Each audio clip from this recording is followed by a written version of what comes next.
Kondisi cuaca di Sumatera Selatan tengah memasuki musim peralihan dari musim hujan menuju musim kemarau.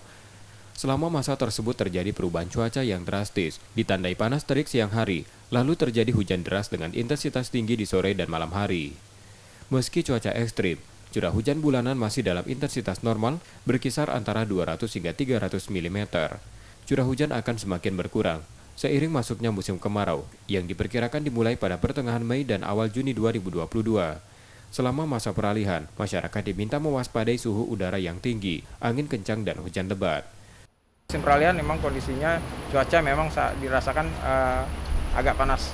Namun demikian potensi curah hujan masih tetap akan terjadi di waktu malam hari hingga dini hari.